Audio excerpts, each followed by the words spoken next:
মাম্পি একবার দেখ তো জয়েন হচ্ছে কিনা।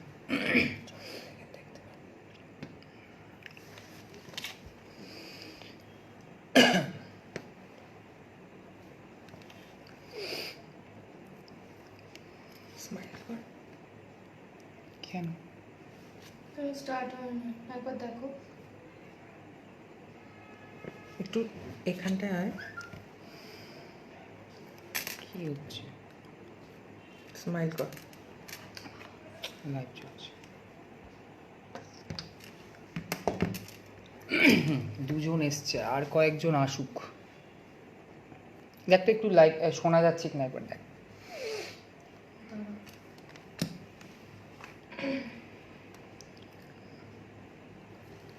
একটু দেখাবি মাথাটা একটু দিয়ে গেছে আরে থামমিলটার জন্য। থামমিল যা হোক একটা দে না রে বাবা। ওকে ফাইন, যা হয়েছে ছাড়। ওকে 12 জন। ওকে, আর কয়েকজন জয়েন করুক, তারপর আমি স্টার্ট করব। হাই কে উশোশি। ওকে হাই। হ্যাঁ, আমি আজকে লাইভটা এলাম বিকজ আমার কিছু বলবার আছে। তো সেই কারণের জন্য লাইভে, আমি তো জীবনে কোনোদিন লাইভে আসিনি, তোমরা জানো যে আমার প্রোফাইল থেকে আমার কাজ নিয়ে হোক বা যাই হোক আমাকে কোনোদিন লাইভে আসতে দেখোনি, আসিনি, এবং হয়তো আমার কাজ নিয়ে বা অ্যাডভার্টাইজের জন্য আমি হয়তো জীবনে কোনোদিন লাইভে আসবও না। আর তোমরা একটু বলো আমাকে শোনা যাচ্ছে কিনা, গলাটা আসছে কিনা। হেজি আসছে, ওকে ফাইন, হেজি আসছে, বাট আমি জানি না, আমি তো দেখতে পাচ্ছি ঠিকঠাক। আমার লাইফের কোনো এক্সপিরিয়েন্স নেই আমার জীবনে, লাইভ কিভাবে করে তাও আমি জানি না। সো এসেছি, তো তোমরা একটু প্রবলেম হলে না আমাকে একটু বলো কাইন্ডলি যে হচ্ছে কি না হচ্ছে, প্রবলেম হচ্ছে কি না হচ্ছে। ইনভাইট না, আমি এখন কাউকে ইনভাইট করছি না, আমার কিছু বক্তব্য আছে সেগুলো বলবো। 28 জন আর কয়েকজন জয়েন করুক, দেন আমি ব্যাপারটা একটু বলবো। সানাজিয়া হাই করে ইউটিউবে। ওকে, নামটা হাই, হ্যালো হ্যালো হ্যালো সবাইকে হ্যালো। ওকে, হ্যালো, কেমন আছো? ভালো আছি, খুব ভালো আছি। তোমাদের সঙ্গে কিছু ডিসকাশন করবো একটা বিষয় নিয়ে আর কি, যেগুলো আমার মনে হচ্ছে যে বলাটা উচিত। শুনতে পাচ্ছি, ওকে ফাইন, হ্যাঁ শুনতে পাচ্ছি, হ্যাঁ বিদ্যা শুনতে পাচ্ছিস, ঠিক আছে, শোন, গলা শোনা যাচ্ছে, ওকে ফাইন। ঠিক আছে, আমি বাইরে আছি, পরে শুনবো। হ্যাঁ একদম, পরে শুনো সপ্তর্ষি, কোনো অসুবিধা নেই, পরে শুনিস। লাইভটাকে এখন পারলে শেয়ার করিস, যদি মনে হয় যে আমি যেগুলো বলছি সেগুলো কথাগুলোর মধ্যে যুক্তি আছে বা লাইভটা শেয়ার করা যায়, তাহলে শেয়ার করিস লাইভটা। তোমরাও সবাই করো লাইভটা। এখানে গোপাল, হ্যাঁ গোপাল হাই, অপেক্ষায় ছিলাম। হ্যাঁ আমিও জানি না, ভাবিনি এভাবে লাইভে আসবো কোনো দিন, তো আমিও অপেক্ষায় আছি। আমি জানি না কতটা কিভাবে লাইভটা বলবো, কিভাবে স্টার্ট করব, কিভাবে শুরু করব, কোনো অভিজ্ঞতা নেই। সো শুরু করব, দেখা যাক। হ্যাঁ তুমি তোমার কথা বলবে, আমরা শুনবো, এটাই ওকে। হ্যাঁ আমি আমার কথা বলবো, তোমরা শুনবে, একদম মৌলি। সো কতজন? 36 জন। আমি কি শুরু করব? করে দে। ওকে, নেহাদি লিখছে উপস্থিত। নেহা উপস্থিত, একদম ভেরি গুড, থাক সাথে থাক। শোন লাইভটা, যেটা হচ্ছে যে মেকআপ আমার লাইফে এতদিন ধরে আমি যে কাজ করছি, বিগত মানে এই লাইনে বলো অ্যানাউন্স করে আমি কাজ করছি প্রায় 5-6 বছর হলো। তার বহু আগে থেকে মেকআপটা আমি করি। তার এমনভাবে এইচডি মেকআপ রটে গেছে, তুমি যা ইচ্ছে মেকআপ দাও, যা ইচ্ছে মেকআপ করাও, করিয়ে বলো যে ইটস এইচডি মেকআপ, লোকে কিন্তু মেনে নেয়। আমিও দেখেছি মেনে নেয়। আমিও নানান ব্র্যান্ডের প্রোডাক্ট ইউজ করে এইচডি মেকআপ আমাকে নিজেকে বলতে হয়, খুব খারাপ লাগে বলতে, আর বলতে চাই না আমি, তবুও আমাকে বলতে হয় যে এইচডি মেকআপ। তো নাহলে ক্লায়েন্ট হয়নি আমার, বহুবার এরকম হয়েছে যে ক্লায়েন্ট কেটে গেছে, ক্লায়েন্ট হয়নি। তার একটাই রিজন, সেটা হচ্ছে যে দাদাই বাবা এত বড় মেকআপ আর্টিস্ট এইচডি মেকআপ জানে না, এই কী কথা। তো যাই হোক, আমাকেও বলতে হয়েছে এইচডি মেকআপ। তো সেই রকম একটা বিষয় নতুন শুরু হয়েছে, নতুন ট্রেন্ড। মানে আমি বলছি এই কারণে আমার কাউকে পার্সোনালি অ্যাটাক করবার কোনো ইচ্ছে নেই, পার্সোনালি কারো সম্পর্কে বলবার ইচ্ছে নেই। তবুও আমি এটা বলছি আমার নিজের, কারণ এই মেকআপ ইন্ডাস্ট্রিতে এতদিন থেকে আমার মনে হয়েছে এটা বলা উচিত। যেমন লোকের মনের মধ্যে এইচডি মেকআপ ব্যাপারটা খুব গেঁথে গেছে, যে এইচডি মেকআপ, সবাই এইচডি মেকআপ চায়। কী মেকআপ, এইচডি মেকআপ কেমন হয়, ঠিকভাবে হয় কি না, দাদা ম্যাকে এইচডি মেকআপ দেবে তো, দাদা ম্যাকের মেকআপ দেবে তো। তো এইরকম ব্যাপার। তো এখন নতুন একটা ট্রেন্ড উঠেছে, আমি দেখছি, আমি এইটা দেখে আমি এতটা ইরিটেটেড যে আমার মনে হলো লাইভে এবার আসা উচিত। সেটা হচ্ছে ওয়াটারপ্রুফ মেকআপ। ওয়াটারপ্রুফ মেকআপ, ওকে, এটা রিকানেক্ট হচ্ছে, বোধহয় নেটওয়ার্ক প্রবলেম হচ্ছে কিছু। Okay fine. So HD makeup না, কি বলছে না, হ্যাঁ waterproof makeup. So waterproof makeup সবাইকে দেখছি এখন মুখের সামনে একটা এভাবে বাটি ধরে গালের কাছে জল ঢেলে দিচ্ছে। এটা দেখ ইউটিউবেরটা কী হলো, তো মুখের ওপরে জল ঢেলে দিচ্ছে। সো সবাই এটাকে বলছে কি ওয়াটারপ্রুফ মেকআপ। তো আমার প্রশ্ন, ওয়াটারপ্রুফ মেকআপটা কি? এই যে তোমরা বোঝাচ্ছ, এবং আমি বেশ কিছু নাম করব না, অনেক মেকআপ আর্টিস্টকে দেখছি যেরকম মুখের ওপর জল ঢেলে দিল, গালের কাছে এখানটায় জল ঢেলে দিল, এবং জল ঢেলে দেওয়ার পরে তলে একটা বাটি টিস্যু দিয়ে জাস্ট হালকা করে মুছে দিল, এবং সবাই দেখছি প্রচণ্ড ক্ল্যাপ, যেন একটা ম্যাজিক শো হয়েছে, ম্যাজিক দেখিয়েছে, সবাই হাততালি দিচ্ছে। তা আমার কতগুলো প্রশ্ন আছে, মানে ব্যাপারটা আমারও ক্লিয়ার হওয়া উচিত যে মেকআপ, এই যে মেকআপ বস্তুটা, এটা বলতে আমরা তো পুরোটা বুঝি, মানে শুধুমাত্র তো মেকআপ বলতে গেলে আমরা তো ওই একটা পার্টিকুলার বেস যেটা আমরা মেকআপ করি সেই মেকআপটাকে না, আমরা গোটা মেকআপটাকে বুঝি, যেটার মধ্যে আই মেকআপ থাকবে, বাকি কমপ্লিট করতে যা যা লাগে সমস্তটা থাকবে। তাহলে জলটা যদি আমাকে ঢালতে হয়, তাহলে জলটা আমরা কেন গালে ঢালছি? জলটা আমরা মুখের ওপর দিয়ে ঢালি, কপালের ওপর থেকে এভাবে, মুখের ওপর থেকে চোখ থেকে পুরো জলটা এইভাবে নেবে, নিচের দিকে নাবে, আমরা সেটা ঢালি, তাহলে বুঝতে পারবো যে এটা ওয়াটারপ্রুফ মেকআপ। এবার ব্যাপারটা হচ্ছে ওয়াটারপ্রুফ মেকআপ বলে কি কোনো কথা হয়? তোমরা বলতে পারো সবারই লাইভে দেখছি, সবারই ছবিতে দেখছি লেখা রয়েছে ওয়াটারপ্রুফ মেকআপ। তোমার যদি বলতেই হয়, তুমি ওয়াটারপ্রুফ বেস বলো। ওয়াটারপ্রুফ মেকআপটাকে, পুরো মেকআপটাকে বলছো কেন ওয়াটারপ্রুফ? পুরো মেকআপটা তো ওয়াটারপ্রুফ নয়, যার জন্যই তোমাদের গালে জল ঢালতে হচ্ছে, তোমরা মুখে জল ঢালতে পারছো না, কারণ মুখে জল ঢাললে চোখ দিয়ে ব্যাপারটা গলে নেবে আসবে, কারণ চোখে আমাদের শ্যাডোজ থাকে, অনেক কিছু পাউডার এফেক্ট থাকে, সেগুলো আমাদের গলে আস্তে আস্তে নিচের দিকে নেবে আসবে। তো যাই হোক, আমি কন্টিনিউ করছি, বলিনি। তো ওয়াটারপ্রুফ মেকআপ সবাইকে দিচ্ছি গালে ঢালতে। তোমরা যদি কেউ প্লিজ এটা আমাকে ক্লিয়ার করে দাও যে মুখের ওপর দিয়ে জল ঢেলে, তাহলে আমি বুঝবো যে ভাই ঠিক আছে, একদম ভালো কথা, গোটা মেকআপটাই ওয়াটারপ্রুফ মেকআপ, সে আইশ্যাডো থেকে শুরু করে যাবতীয় যা লেগেছে সব ওয়াটারপ্রুফ। এইবার প্রশ্নটা হচ্ছে ইম্পর্টেন্ট কথা, সেটা হচ্ছে একটা ক্লায়েন্ট, একটা মেয়ে বিয়ে করবে, বিয়ে করাবার সময় সে ওয়াটারপ্রুফ মেকআপ নিল। এটা আমি লাইভে এই কারণে আসছি বিকজ আমার কাছেও প্রচুর কোয়ারিজ আছে, দাদা ওয়াটারপ্রুফ মেকআপ করাবেন তো আপনি, আমি এই মেকআপটা কি ওয়াটারপ্রুফ হবে? আমি দেখছি অনেকে লাইভে যেমন জল ঢালছে, উঠছে না, আপনার মেকআপটাও কি সেরকম হবে? তো এই যেমন এইচডি মেকআপের উত্তর দিতে তুমি হাঁপিয়ে গেছি, তেমন এই জিনিসটাও, এই রিসেন্টলি যেটা ওয়াটারপ্রুফ মেকআপ হচ্ছে সেই প্রশ্নটাও আসছে, এবং এটা কনস্ট্যান্টলি আসতে থাকবে। তো আমার মনে হয় প্রথমেই এই ব্যাপারটা ক্লিয়ার করে দেওয়া উচিত যে আমার কাছে এইরকম মেকআপ বলে কিছু নেই। যদি এবার কথা হচ্ছে ক্লায়েন্ট ধরুন এই ওয়াটারপ্রুফ মেকআপটা করলো, খুব ভালো কথা, সে ওয়াটারপ্রুফ মেকআপ করেছে, তার মুখ দিয়ে জল ঢাললে মেকআপ উঠবে না। এবার আমাকে বলুন তো একটা কথা, কোন ব্রাইড বিয়ের দিন মুখের মধ্যে জল ঢালতে চাইবে? নিশ্চয়ই চাইবে না। জল ঢেলে মেকআপ নষ্ট হয় না। মেকআপ নষ্ট কি হয়? কারণ এখন গরম পড়ছে, তো গরমের মধ্যে যেটা সব থেকে বড়ো ব্যাপার হচ্ছে ওয়াটারপ্রুফ মেকআপ। আমি জানি না শীতকাল এলে হয়তো এবার কম্বল মেকআপ বা পিলো মেকআপ, মানে ওই টাইপের কিছু মেকআপ বেরোবে কিনা যেটা ঠান্ডা কম লাগবে, হিটের মেকআপ কিছু বেরোবে কিনা যে ঠান্ডা কম লাগবে। তো আমরা যদি গরমের মধ্যে দেখি মেকআপটা হয়ে থাকে, তো যে কীরকম মেকআপ হয় সেটা হচ্ছে, গরমে মেকআপ ঘামে নষ্ট হয়, আর মেকআপ নষ্ট হয় হচ্ছে কাঁদার পর চোখের জলে নষ্ট হয়। এই দুটো জিনিস, ঘাম এবং চোখের জল, এই দুটো কিন্তু যদি আমরা জিনিসটা দেখি এটা জলের সাথে মেলে না। আমি কি ভুল বলছি? আপনারা জানাবেন কমেন্টসে আমি ভুল বলছি না ঠিক বলছি। প্লেন খাওয়ার জল আর ওয়াটার আপনার হচ্ছে ওই ঘাম আর চোখের জল এই দুটোর সাথে কিন্তু মেলে না, দুটো বিষয় কিন্তু কমপ্লিটলি আলাদা। তাহলে ঘাম থেকে কি মেকআপটা আমার নষ্ট হবে না? এটা এই শরীরটা কি দেওয়া যেতে পারে?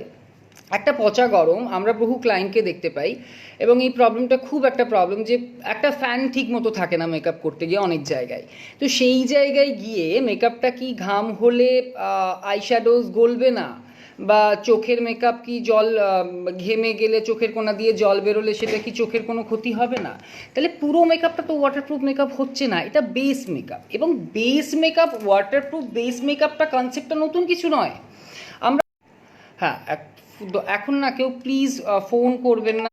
হ্যাঁ হ্যালো, দিন ফোন করছি। এই ফোনের প্রসঙ্গেও আসবো, এই ফোনের প্রবলেমস নিয়েও আসবো আমি কিছু পরে। আগে যেটা বলছি সেটা আগে একটু বলে নিই।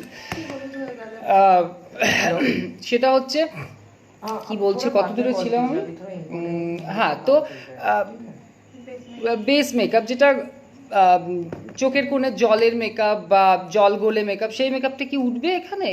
সেইটা আমাকে একটু ক্লিয়ার করুন। যে আমরা বলছি যে ওয়াটারপ্রুফ মেকআপ, এই ওয়াটারপ্রুফ মেকআপের কনসেপ্টটা কিন্তু আজকের নয়। ওয়াটারপ্রুফ মেকআপের কনসেপ্টটা বহু দিন ধরে, আমরা বহু স্টেজ করেছি, বহু ডান্স করেছি। তখন আমরা যে মেকআপ করতাম, আমাদের জল তো বহু দূরের কথা, নারকোলের তেল দিয়ে মেকআপ তুলতে হতো। তো ওয়াটারপ্রুফ মেকআপের কনসেপ্টটা বেস মেকআপ, যেটা ওয়াটারপ্রুফ বেস যেটাকে বলা, সেটা নতুন কিছু নয়, এটা ছিল, এটা অনেক দিন আগে থেকেই ছিল। বহুকাল আমরা অনেক আগে মেকআপটা করেছি, যেটা তেল দিয়ে তুলতে হতো আমাদের মেকআপটা।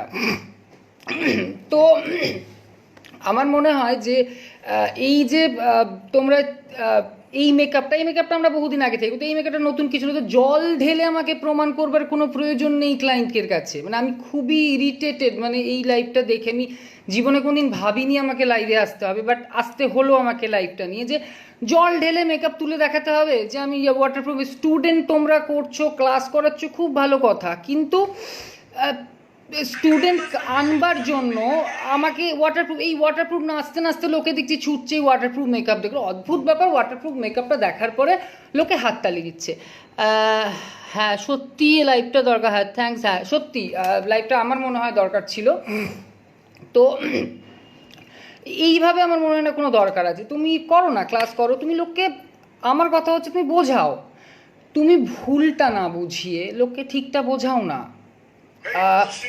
তোমরা ঠিকটা বোঝাও। আমার কাছে যখন আমার স্টুডেন্টগুলো আসে, আমি স্টুডেন্টকে আমি চেষ্টা করি, আমার স্টুডেন্টদের যারা রয়েছে তাদেরকে জিজ্ঞেস করবে, তারা জানে আমি না যেটুকু আমি জানি সেটুকু দেওয়ার চেষ্টা করি, এবং সঠিকভাবে দেওয়ার চেষ্টা করি। যেটা ভুল কথা বলে মানুষকে এইভাবে শো অফ করে আমার মনে হয় না কোনো দরকার আছে এইগুলো করবার। তো সঠিক জিনিসটা দাও। যে মেকআপটা ওয়াটারপ্রুফ নয়, যে মেকআপটা জল কেন, যে মেকআপটা ঘামে কন্ট্রোল করতে পারে না, যে মেকআপটা ঘাম হলে গলবেই, আমরা যত মেকআপ করি, তুমি এসিতে বসে আছো, এসির ঠান্ডাতে বসে বসে তুমি গালে একটা হালকা করে জল ঢাললে এখান দিয়ে এখানে টিস্যু দিয়ে হালকা করে টাচ দিলে মেকআপ ওঠার কথা না। এমনি নর্মাল যে বেসগুলো আছে সেগুলো এসিতে বসে যদি হালকা করে জল ঢেলে হালকা করে টিস্যুতে টাচ করা হয়, সেগুলোও ওঠে না। মেকআপটা মুখের ওপর ঢালো না তোমরা, মুখের একদম কপাল থেকে জলটা ঢালো। আমি দেখতে চাই শ্যাডো গলছে কিনা, আমি দেখতে চাই আইল্যাশ খুলছে কিনা, আমি দেখতে চাই লিপস্টিক ঘাটছে কিনা, আমি দেখতে চাই গোটা মেকআপটা অ্যাজ ইট ইজ এক আছে কিনা। সেটা হলে আমি মেনে নিতাম যে এটা পুরোপুরি। হ্যালো দাদা, এয়ারব্রাশ সম্পর্কে কিছু বলবেন? আচ্ছা, এয়ারব্রাশ সম্পর্কে বলবো, আগে আমি এটা বলে নিই। তো এটা আমার খুব খারাপ লাগছে জিনিসটা দেখে। প্রথমেই তোমরা যারা নতুন, যারা জানো না ওয়াটারপ্রুফ মেকআপ বলে, এরকমভাবে ওয়াটারপ্রুফ মেকআপ, পুরো ওয়াটারপ্রুফ মেকআপ বলে কিছু হয় না। ওয়াটারপ্রুফ বেস হয়, যেটা জল হয়তো জলে সেটাতে রিমুভ করা যায় না, কিন্তু আমাদের মেকআপটা ওভারঅল গোটা ফেসে আমরা বেস ছাড়াও আরও যা জিনিসগুলো করি সেগুলো ইনক্লুডেড, সেগুলো ধুচ্ছে কিনা, সেগুলো উঠে যাচ্ছে কিনা, সেগুলো একটু দেখার চেষ্টা করো। যদি সেগুলো না ওঠে তাহলে আমি মেনে নেব যে ওয়াটারপ্রুফ মেকআপ এটা। যারা এটা করছো, যারা গালে জল ঢালছো, তারা প্লিজ মুখে জল ঢালো। মুখে জল ঢেলে আমাকে প্রুভ করে দাও যে এটা সত্যি ওয়াটারপ্রুফ মেকআপটা অ্যাজ ইট ইজ যেমন আছে তেমন থাকবে, কিচ্ছু হয়নি মেকআপটার। তো এটা একটা বড় পয়েন্ট গেল, এবং এটা আমার ভীষণ আমি ইরিটেটেড ছিলাম এই বিষয়টা নিয়ে, যে এই ওয়াটারপ্রুফ মেকআপ চতুর্দিকে দেখছি। আমি কোনোদিন আমাকে লাইভ, কিন্তু আমার মনে হলো যে আমার এবার বলাটা বোধহয় দরকার, যে ওয়াটারপ্রুফ মেকআপটাকে নিয়ে, কারণ এটা এর পরে গিয়ে লোকে সবাই চাইবে যে ওয়াটারপ্রুফ মেকআপ, আমাকে ওয়াটারপ্রুফ। তো এইটা যেন পরবর্তী ক্ষেত্রে না হয়। অ্যাটলিস্ট আমাকে যারা ফোন করো, আমাকে যারা বুকিং করবার জন্য আমাকে ফোন করো, তারা প্লিজ আমাকে ফোন করে এই কথা জিজ্ঞেস করো না, দাদা ওয়াটারপ্রুফ মেকআপটা হবে কি? তুমি এসিতে বসে থাকো, তুমি এসিতে বসে বসে তুমি সারাক্ষণ নর্মাল মেকআপ করে, যেগুলো আমরা করে থাকি মেকআপ, সেই মেকআপগুলো করেই তোমরা এসিতে বসে থাকো বা ঠান্ডার মধ্যে থাকো, মেকআপে নষ্ট হবে না। গরমের কাছে গেলে, আগুনের কাছে গেলে মেকআপ একটু নষ্ট হবেই, এটা খুব স্বাভাবিক, কারণ মেকআপের শত্রু হচ্ছে ঘাম। কারণ ঘাম হওয়ার সময় যেটা হয়, মেকআপ আর স্কিনের মধ্যে একটা অয়েল জন্মায়, যে অয়েলটা ভীষণ একটা মেকআপের যে বেসটা রয়েছে, বেসের সাথে স্কিনের মাঝখানে যে অয়েলটা থাকে সেটার উপর হাত দিলে মেকআপটা পেয়ে উঠে যায়, যেটা আবার ঠান্ডা জায়গায় পেলে অয়েলটা অবজার্ভ করে নেয়, মেকআপটা তখন আবার নর্মালাইজ হয়ে যায়। যেটা আমরা সবাই মোটামুটি জানি এটা। কিন্তু তার উপরে কেউ জল ঢাললে যে উঠবে না, এই শো আপটা করবার কোনো প্রয়োজন আছে বলে আমার মনে হয় না। প্লিজ করো না, আমার মনে হয় প্রথমেই বলে দিলাম, কারণ এই আমার কাছে অ্যাটলিস্ট যারা ফোন করো বা যারা আমাকে বুকিং করবার জন্য করো, তারা প্লিজ আমাকে ফোন করে এই ডিস্টার্বটা করো না যে দাদা ওয়াটারপ্রুফ মেকআপ হবে কিনা, আমি মুখে জল ঢালবো, আমার মুখ উঠবে কিনা। এখন কোনো ব্রাইড বিয়ের দিন মুখে জল ঢালে না। যদি মেকআপ নষ্ট হওয়ার কারণ থাকে, সেটা একটা হচ্ছে ঘাম, একটা হচ্ছে চোখের জল, বা মেকআপ ঘষলাম, মেকআপ ফুটলাম। তুমি যতই ওয়াটারপ্রুফ মেকআপ করার পর এভাবে মুখ ঘষো বা আগুনের সামনে যাও, ঘাম হবে, তেলের সাথে মিশে একটা বিচ্ছিরি সিচুয়েশন হবে, মেকআপটা এমনি উঠে যাবে, হাত লাগলে এমনি উঠে যাবে। তার জন্য ওয়াটারপ্রুফ মেকআপ আলাদা করে ভেবে অ্যাড করবাটার কোনো প্রয়োজন নেই। এটা কারা করবে? এটা কোম্পানি করতে পারে। যে কোম্পানি ওয়াটারপ্রুফ মেকআপ বার করছে, সেই কোম্পানি এটা অ্যাডে দেখাতে পারে যে আমার মেকআপ লাগাও ভাই, তুমি তারপর জল ঢেলে দাও, মুখে কিছু উঠবে না। এটা কোম্পানির লোক করতে পারে। আমরা একজন আর্টিস্ট হয়ে এটা করতে পারি না। আমাদের আর্টিস্ট হয়ে, আমাদের যেটা স্টুডেন্ট আছে, তাদের কাছে সঠিক ইনফরমেশনটা আমার মনে হয় দেওয়াটা উচিত। তারা যদি সঠিক ইনফরমেশনটা না দেয়, কারণ স্টুডেন্টগুলো এক জায়গা থেকে ক্লাস করে গিয়ে নিজেরা ক্লাস করবে, এবং তার পরবর্তী তারা অন্যান্য স্টুডেন্টদের শেখাবে, তারা কি শেখাবে? তো এটা আমার মনে হয় তোমরা একটু এই ব্যাপারটা নিয়ে দেখো। এটা আমার মেইন বক্তব্য ছিল। এগুলো ছাড়াও আমার আরও কিছু বলবার আছে, কারণ কোনো দিন লাইভে আসিনি, তো প্রচুর স্টক জমে আছে। তো সেই স্টকগুলো থেকে আমি জাস্ট ওই কিছু পয়েন্ট তুলেছি। সবাই কি লিখেছে? গা ভাসাচ্ছি, শরতে গা ভাসাচ্ছে। হ্যাঁ, একদমই তাই। কি করা যাবে বলো? সবাই যা হচ্ছে তাতেই চলছে, তাতেই ট্রেন্ডিং একটা বড় কথা। তো আমি জীবনেই ট্রেন্ডিংয়ে আসতে পারলাম না, জীবনে কোনো দিন লাইভে আসতে পারলাম না, জীবনে কোনো দিন কিছু করতে পারলাম না। হয়তো এটা আমার ব্যর্থতা, আমি মনে করি আমার ব্যর্থতা হতে পারে, কিন্তু তবুও তোমরা নিজেরা একটু ভেবে দেখো, এটা কি হয়? ওয়াটারপ্রুফ মেকআপ বলে কি কোনো হয়? তাহলে আমরা যখন ক্লাস করাই, আমরা ক্লাসে আমরা দেখাই যে আমরা মেকআপের ক্লাস করাচ্ছি, তার মধ্যে আই মেকআপ, বেস মেকআপ, এই মেকআপ, ওই মেকআপ, সেই মেকআপের একটা এত বড় চার্ট দিই। তাহলে এই চার্টটা আমার দেওয়ার তো কোনো প্রয়োজন নেই। একটা মেকআপেই তো হয়ে যাওয়ার কথা ছিল। পুরো মেকআপটা মানে তো সব মেকআপটা তার মধ্যে। তাহলে বেস মেকআপ তাহলে আমরা আলাদা করে মেনশন করছি কেন? আই মেকআপ আমরা আলাদা করে মেনশন করছি কারণ আলাদা আলাদা পার্ট তো এগুলো। তাহলে আলাদা আলাদা করে যদি পার্ট হয়, হ্যাঁ একদমই তাই, সবই মার্কেটিং, পুরোটা মার্কেটিং। কিন্তু মনে হয় শিল্পকে নিয়ে মার্কেটিংটা না করাই ভালো। শিল্পকে নিয়ে বিজনেস আমিও করি, আমি যে শিল্পটা করি সেটা নিয়ে আমাকেও ওইটা দিয়েই আমাকে খেতে হয়, এটাই আমার রুজি রোজগার, এটা দিয়েই আমার পেট চলে, একদম খুব সত্যি কথা। কিন্তু মানুষকে ভুল বুঝিয়ে, মানুষকে এগুলো করে আমার মনে হয় না যে এইভাবে রোজগার করবার কোনো প্রয়োজন আছে। তোমার যেটুকু দরকার তুমি সেটুকু তুমি বলো, তোমার যেটুকু দরকার তুমি সেটুকু নাও। আমার মনে হয় সেটা অনেক বেশি নর্মাল। তো এটা ছিল আমার একটা প্রথম কথা, খুব ইম্পর্টেন্ট কথা, এটার জন্যই আমার লাইভে আসা। কিন্তু যেহেতু লাইভে এসেছি, সাথে আরও কয়েকটা টপিক আমি একটু অ্যাড করবো, কারণ যেহেতু কোনো দিন লাইভে আসিনি, অনেক কিছু বলবার রয়েছে। সেটা হচ্ছে আমার মেকআপের পর অনেকেই দেখি ইউটিউবে, আমার চ্যানেল রয়েছে, ইউটিউবের চ্যানেলে গিয়েও প্রচুর লোকের প্রচুর কমেন্টস থাকে যে বেশি মেকআপ হয়ে গেছে, কম মেকআপ। বিফোরে গিয়ে দেখো না, কমপ্লিট হওয়ার পর মেকআপটা দেখো না লুকটা সেট আছে কিনা। বেশি মেকআপ, আমি আমার মতো করে মেকআপটা করি। আমি তো মেকআপ শিখিনি কোনো দিন কারোর কাছ থেকে, আমার কোনো স্যার নেই যে আমাকে শিখিয়েছে এভাবে মেকআপটা করতে হয়, এভাবে মেকআপ। আমি আমার মতো করে মেকআপটা করি। বড় বড় আইল্যাশ লাগিয়ে দেয়, লাল নীল চোখ করে যেগুলো বেঙ্গলি ব্রাইড মানেন দেখো এগুলো তাদের ব্যক্তিগত ব্যাপার, কারণ প্রত্যেকটি মানুষেরই এক একটা নিজস্ব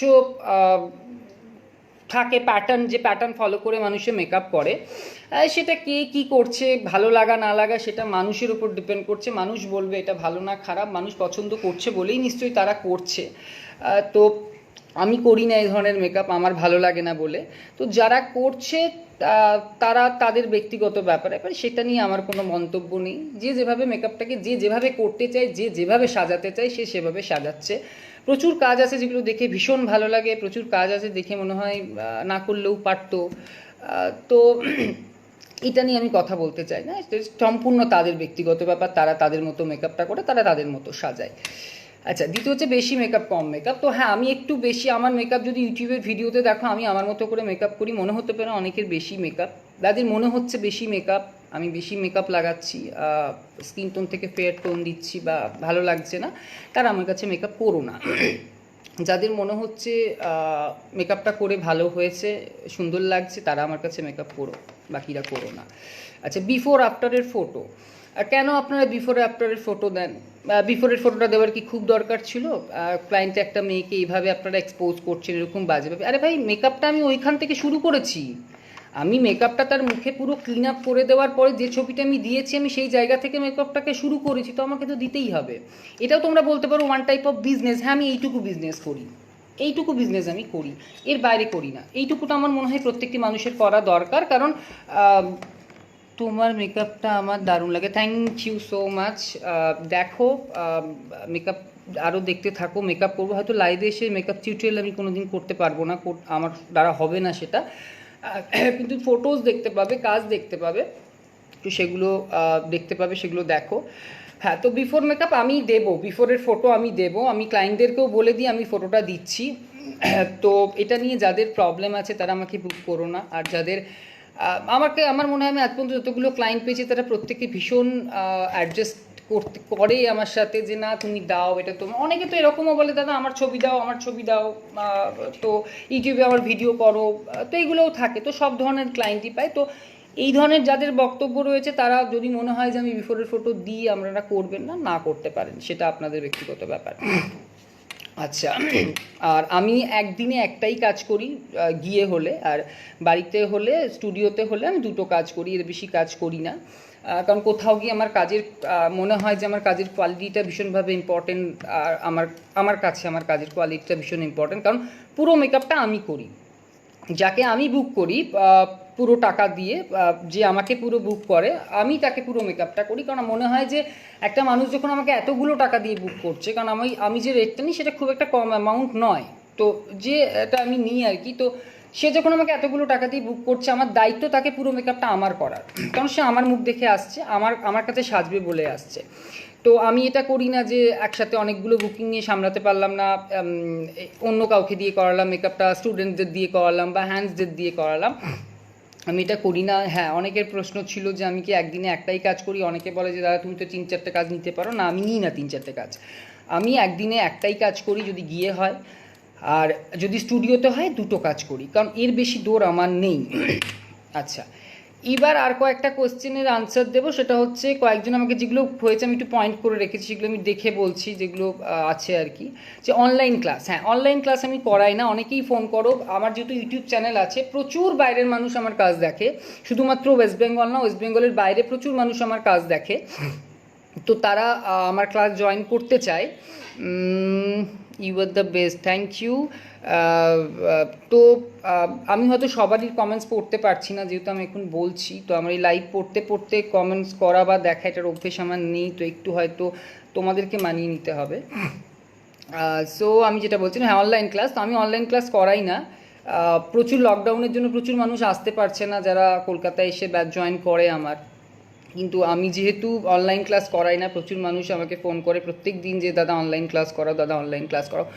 আমি একটা কথা ক্লিয়ার করতে চাই, অনলাইন ক্লাস করো না। অনলাইন ক্লাস আমার কাছে তো কম তো করাবোই না, অনলাইন ক্লাস থেকে কিছু শেখা যায় না।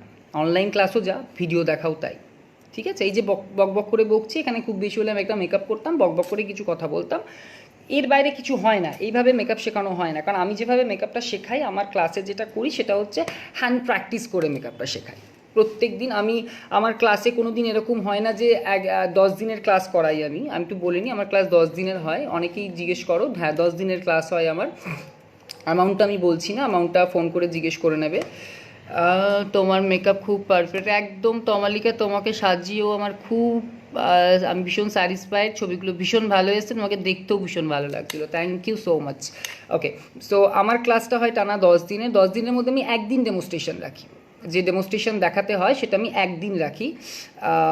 অনেকে শুনেছি নাকি 4 দিন রাখে, কেউ 5 দিন রাখে, কেউ 3 দিন রাখে, আমি জানি না কে কী করে, আমার খুব একটা নলেজ নেই এইসব বিষয়ে। আমি একদিন রাখি ডেমোস্ট্রেশন, বাকি পুরো দিনটা থাকে সবারই প্র্যাকটিস করবার জন্য। কারণ হ্যান্ড প্র্যাকটিসটা আমার মনে হয় ভীষণ প্রয়োজন, কারণ ক্লাসে এসে থিওরিটার কোনো প্রয়োজন নেই। মেকআপের কোনো থিওরি বলে কোনো বস্তু হয় না সেই অর্থে, যারা বই দিয়ে লেখায় বা করে, অনেকেই করে, অনেক ইনস্টিটিউট থেকে অনেক ছেলে মেয়ে ক্লাস করে আমার কাছে এসেছে, তাদের বড় বড় বই দিয়েছে।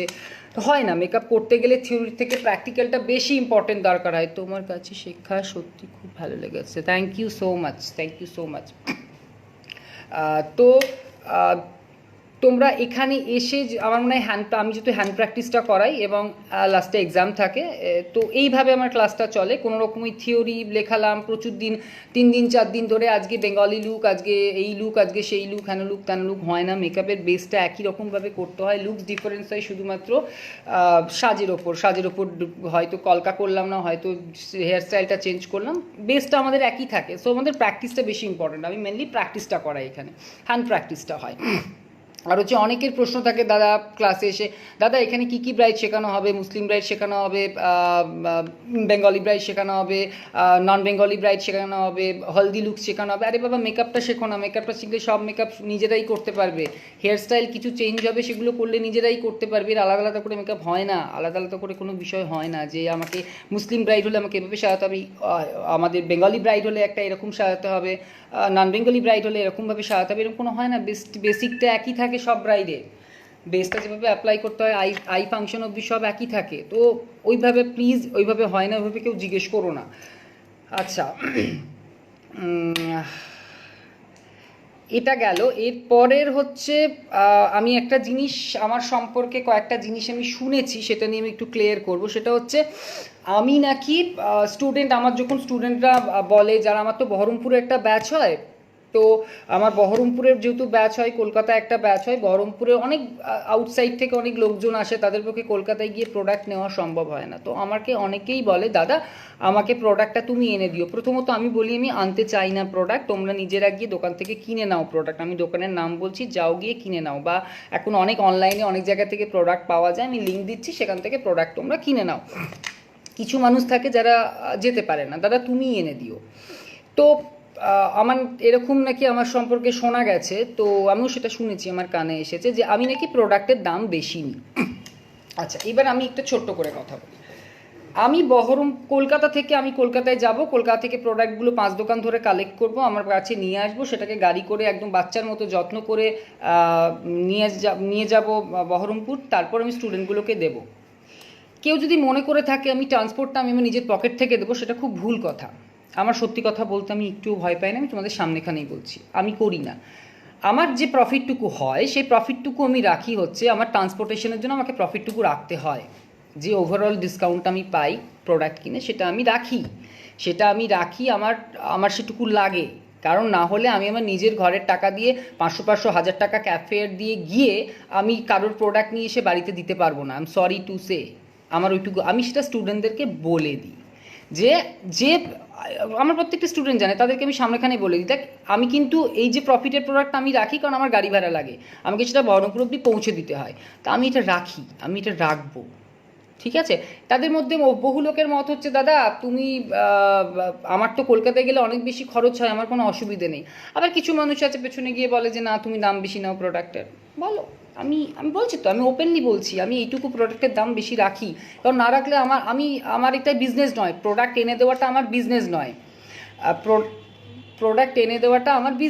প্রোডাক্টটা আমি এনে দিই এই কারণে যাদের প্রবলেম হয় তাদেরকে এনে দিই, যারা নিজেরা গিয়ে কিনতে পারে তাদেরকে প্রোডাক্ট আমি এনে দিই না। তো যারা মনে করো যে প্রোডাক্ট আমাকে দিয়ে আনাবে, এইটুকু আমি রাখবো আমার গাড়ি ভাড়ার জন্য। তোমাদের প্রোডাক্টটা যত্ন করে একটা আইশ্যাডো প্যালেট, তোমরা যারা মেকআপ নিয়ে কাজ করো তারা জানো কতটা সেনসিটিভ হয়, একটুখানি এদিক থেকে এদিক ঠোকা লাগলে মেকআপ প্যালেটটা ভেঙে যেতে পারে। তো আমাকে সেই যত্নটা করে নিয়ে আসতে হয় মেকআপ প্রোডাক্টটা, যাতে না ভাঙে। ভেঙে গেলে কিন্তু তোমরা নেবে না সেই প্রোডাক্টটা।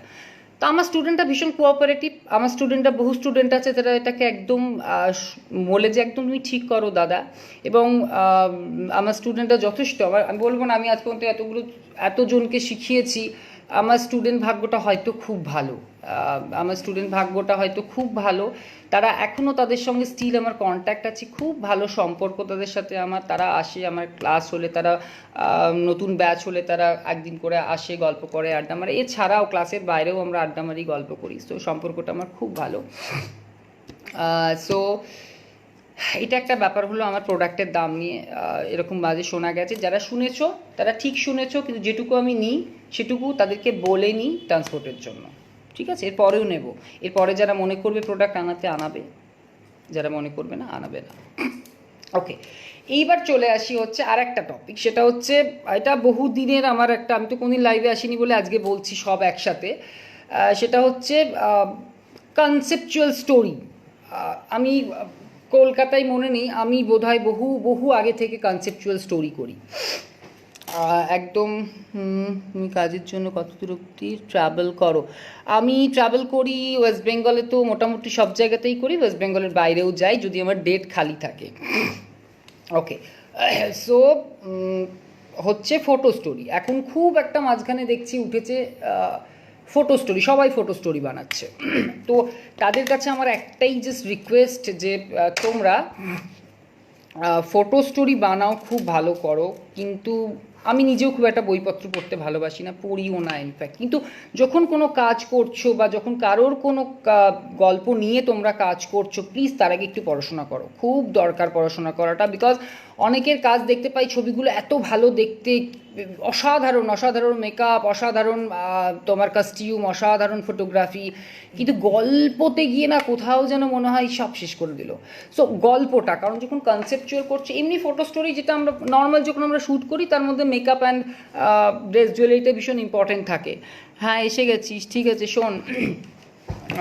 তো কিন্তু যখন কনসেপচুয়াল আমরা কোনো কাজ করছি, যখন কোনো স্টোরির ওপর কাজ করছি, তখন মনে হয় একটু পড়াশোনা করা উচিত যে যাকে নিয়ে কাজ করছি তার যে চরিত্রগুলো রয়েছে, চরিত্রগুলো কে কীরকম, চরিত্রগুলোর বয়স কত, চরিত্রগুলোর কীরকম হওয়া উচিত, তার কতগুলো ছেলে মেয়ে হয়েছে, তার ছেলে মেয়ের অ্যাকর্ডিং তার বয়স কত হওয়া উচিত, তার লুকস কীরকম হওয়া উচিত, সেই সমস্ত জিনিসগুলো আমার মনে হয় একটু ভাবা দরকার। এবং গল্পর বাইরে যাওয়াটা উচিত নয়। গল্পটা একটা মানুষ যখন গল্পটা লিখেছে বা উপন্যাস লিখেছে, সে তো কিছু ভেবে লিখেছে, তো তার ভাবনার বাইরে গিয়ে নিজের, যখন আমরা নিজে কিছু করব, নিজের গল্প হলো, তো আমি যা খুশি তাই গল্পে করতে পারি। কিন্তু যখন কোনো বড় মানুষের নিয়ে কাজ করছি, তখন গল্পের বাইরে আমার মনে হয় না যাওয়াটা খুব একটা উচিত। সো কনসেপ্ট করবার সময় একটু তোমরা পড়াশোনাটা করো। এটা আমি কেন জানি না, আমার এরকম মনে হয়, বিকজ আমি হয়তো এতদিন, আমি অনেকেই জানো যে আমি মেকআপ প্রফেশনের আসার আগে প্রায় 10 বছর টানা থিয়েটার করেছি, তার আগে থেকে ছোটোবেলা থেকে আমি স্টেজ করি।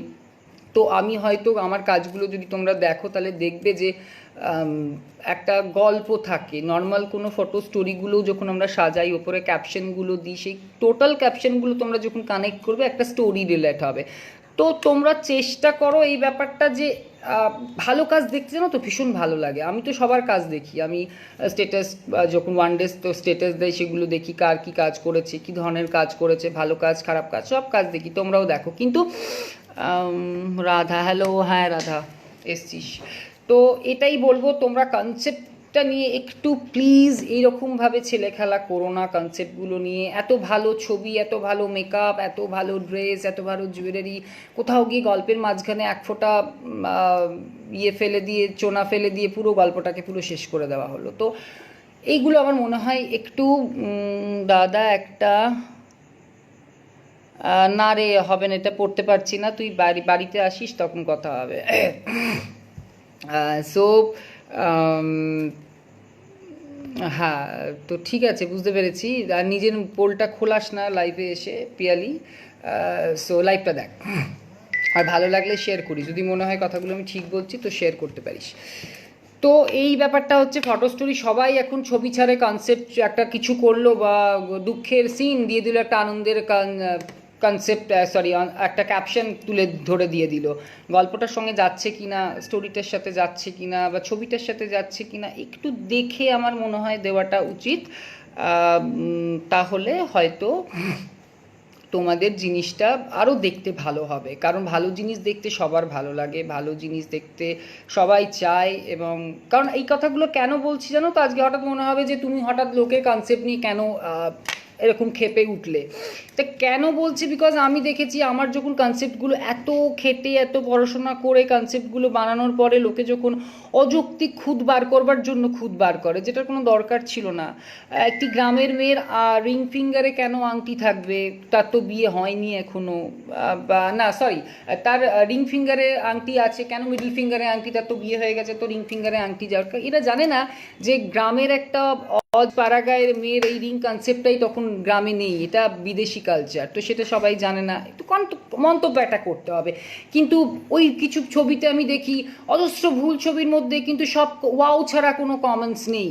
এত বড় বড় ভুল লোকের চোখে পড়ে না, নাকি লোকে বলতে সাহস পায় না যে এত বড় বড় ভুল, যে পুরো পুরো ঘেটে দিয়েছে, পুরো মানে ধরতে গেলে প্রত্যেকটি জায়গা থেকে ধরে ধরে ধরে ধরে ভুল বার করা যাবে, কিন্তু কারোর কোনো ভুল লাগলো না চোখে, ওয়াও অসাধারণ ছবি হয়েছে। তো এই জন্য আমার লাইফটা বলা যে এগুলো একটু চর্চা করে করাটা উচিত আমার মনে হয়, তাহলে জিনিসগুলো সবার জন্য ভালো হবে, দেখতেও ভালো লাগবে।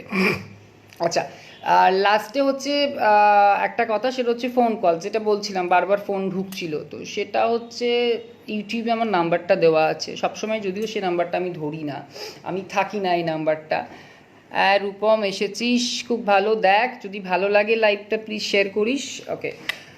আর হচ্ছে ফোন কলস, সারা দিনে এত অজস্র ফোন কল, মানে এটা মেনে নেওয়া যায় না। আমি কিছুদিন আগে একজন মেকআপ আর্টিস্টকে এটা নিয়ে লাইভ করতে দেখেছি, ফোন ডিস্টার্ব, সত্যি এটা আমি একদম ওর সাথে একমত যে অসম্ভব ডিস্টার্ব লোকের, ফোন করে রাত্রি 2টো 2:30-টের সময় ফোন করছে, ফোন করে কোনো কারণ নেই হাসছে, গল্প করছে, আমার বিয়ে আছে কবে, কি বললো বিয়ে, হ্যাঁ বিয়ে আমার কবে জিজ্ঞেস করলাম ডেটটা, বললো আপনি যবে বিয়ের ডেট বলবেন আমি তবে বিয়ে করব। তো এই আমরা তো একটা কাজ করছি, ক্লাস চলছে বা মেকআপ করছি, তার মাঝখানে এই ছ্যাবলামিগুলোর কোনো প্রয়োজন নেই। আমার মনে হয় এই কলগুলো তোমরা একটু বন্ধ করো, এই কলগুলো কোনো দরকারের, এটা দরকারের নাম্বার দেওয়া আছে, ফোন করবে, দরকারে কথাবার্তাগুলো বলবে, শুনবে, আমরাও শুনবো, ভালো লাগবে, কথা বলবো, যা প্রয়োজন আছে সেগুলো বলবে, বুকিং করতে হলে বুকিং করো, কিন্তু অযৌক্তিক ফোন করে ডিস্টার্ব করা, আমাদের সারা দিনে বোধহয় 100খানা করে নাম্বার ব্লক করতে হয় সারা দিনে ইউটিউব থেকে, এটা ভীষণ ইরিটেটিং, মানে আমরা কাজ করতে পারি না। আমাদের এই যে ব্যাচের স্টুডেন্টগুলি তারা রীতিমতো ইরিটেট হচ্ছে, সারা দিন একটার পর একটা, সারাক্ষণ একটা করে ফোন রাখছে, একটা করে ফোন ঢুকছে, একটা করে ফোন করে কথা বলছে না, ফোন করে হাসছে। তো ভাই এগুলো কেন? তোমার যদি মনে হয় যে কিছু বলবার আছে ফোন করো না, নাম্বারটা তো আমি দরকারে দিয়েছি, গল্প করার জন্য তো দিইনি নাম্বারটা। সো একটু তোমরা এইগুলো একটু ভেবো, এগুলোতে সত্যি ভীষণ ভীষণ ডিস্টার্ব হয়, ভীষণ বাজে লাগে, ভীষণ খারাপ লাগে, আর ভালো লাগে না এগুলো করতে, তোমরা এগুলো প্লিজ করো না। আচ্ছা, আর দ্বিতীয় কথা হচ্ছে যে আমি কিছু শুনতে পাই যে আমার পিছে লোকে কথা বলছে, অনেক নানান ধরনের কথাবার্তা, এগুলো আমি শুনতে পাই, এগুলো বলছে। তো আমার তাদেরকে একটাই বক্তব্য, আমি কারোর সাথে খুব একটা কন্ট্যাক্টে থাকি না, কারোর সাথেই আমার কন্ট্যাক্ট খুব একটা নেই, কোনো না মেকআপ রিলেটেড হোক বা যে, খুব কম কন্ট্যাক্ট থাকে, দরকারে কন্ট্যাক্ট করি। তো যদি কিছু বলবার থাকে প্লিজ আমাকে ডিরেক্টলি সামনে থেকে বলো, আমাকে ডিরেক্টলি ফোন করে বলো, অনেক ভালো লাগবে, আমিও নিজে কিছু বলতে পারবো। সো তোমাদেরকে এটাই বলার যে সামনাসামনি বলো আমাকে, আমি মেনে নেব। আর সর্বশেষে এবার আমি লাইভটা তো শেষ করব, বিকজ আমি আর বলে উঠতে পারছি না, আর কোনো কথা পাচ্ছি না। সো ওই ওয়াটারপ্রুফ মেকআপটা নিয়ে তোমরা একটু ভেবো, বিকজ ওয়াটারপ্রুফ মেকআপটা নিয়ে সত্যি আমি ভীষণ ডিস্টার্ব, আমার দেখে ভীষণ বিরক্ত লাগছে। সো এইভাবে মানুষকে না বোঝানোটাই আমার মনে হয় ভালো। সবাইকে অনেক অনেক অনেক ভালোবাসা, যারা এতক্ষণ লাইভটা দেখেছো এবং এতক্ষণ সাথে থেকেছো। জানি না কি বলেছি, কাউকে যদি পার্সোনালি আমি হার্ট করে থাকি, সো তার জন্য আমি এক্সট্রিমলি সরি। আমি যদি কাউকে পার্সোনালি হিট করে থাকি, আমার কোনো ইন্টেনশন ছিল না, পার্সোনালি আমি কাউকে হিট করতে চাইনি। একদমই চাই না ইনফ্যাক্ট হিট করতে, যার জন্য আমি কারোর সাথে খুব একটা কন্ট্যাক্টে থাকি না। তো এটা ওভারঅল একটা মনে হলো আমি একজন মেকআপ আর্টিস্ট মেকআপ ইন্ডাস্ট্রির একজন মেম্বার, তো অ্যাজ আ মেম্বার হিসেবে ইন্ডাস্ট্রির হয়ে কথাটা বললাম। তোমরা কে সাথ দেবে কে করবে সেটা তোমরা বলবে। তো এটাই আমার বলবার ছিল। যদি কিছু ভুল বলে থাকি, যদি কিছু ভুলভ্রান্তি হয়ে থাকে, তাহলে তোমরা প্লিজ আমাকে ক্ষমা করো যদি কারো পার্সোনালি গায়ে লেগে থাকে। আর যদি মনে হয়ে থাকে যে আমি কথাগুলো তোমাদেরকে ঠিক বলেছি বা যে কথাগুলো বলেছি তার মধ্যে কিছু সত্যতা আছে, সত্যি তোমরাও এগুলো ফিল করো, সো প্লিজ লাইভটা শেয়ার করো। তোমাদের যাদের মনে হবে শেয়ার করার শেয়ার করো, এটুকুই বলবার। আর কিছু বলবার নেই, আর কিছু বলবো না। সো আমি জাস্ট লাইভটা এবার শেষ করবো। ভালো থেকো, শুভরাত্রি।